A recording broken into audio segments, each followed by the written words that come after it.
एक बार की बात है, गौतम बुद्ध अपने शिष्यों को जिंदगी से जुड़ी अच्छी बुरी चीजों का ज्ञान दे रहे थे।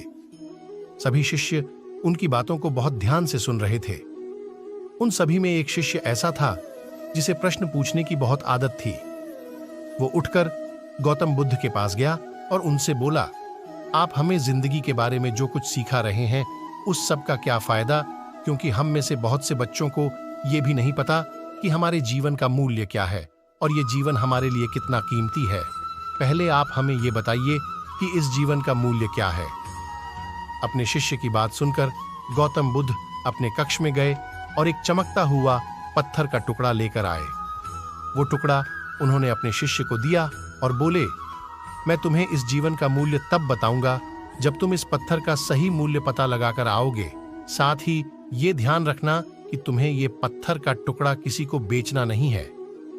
गौतम बुद्ध की बात मानकर वो शिष्य बाजार की तरफ चला गया।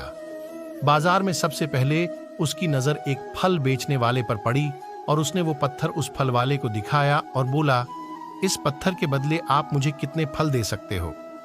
फल वाला बोला, ये पत्थर कुछ खास तो नहीं है, लेकिन फिर भी इसके बदले में तुम्हें 10 केले दे सकता हूं।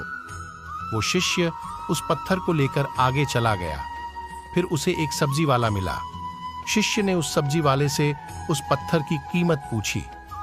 सब्जी वाले ने उस पत्थर को ध्यान से देखा और बोला, इस पत्थर की कीमत के बदले में तुम्हें ज्यादा से ज्यादा एक बोरी भरकर सब्जियां दे सकता हूं। इसके बाद वो शिष्य एक हीरों के व्यापारी के पास गया और उनके सामने उसने वो पत्थर के टुकड़े को रख दिया।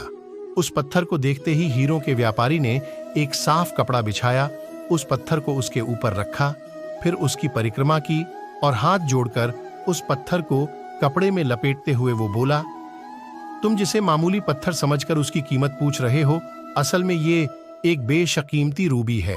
ऐसा रूबी हर किसी को नहीं मिलता। मैं अगर अपना सब कुछ बेच भी दूं तो भी इसकी कीमत नहीं चुका सकता। उस व्यापारी की बातें सुनकर वो शिष्य हैरान हो गया। वो दौड़ा दौड़ा सीधा बुद्ध के पास आया और उन्हें उसने जो कुछ भी बाजार में हुआ वो सब बताया। उसकी अचरज भरी बातें सुनकर गौतम बुद्ध बोले, तुम्हारे सवाल का जवाब इस रूबी की कीमत में ही छिपा है। हमारा जीवन भी एक रूबी है। रूबी की तरह ये भी बेशकीमती है, लेकिन हम इस बात को हमेशा नजरअंदाज करते हैं और अपने जीवन का मूल्य नहीं समझते।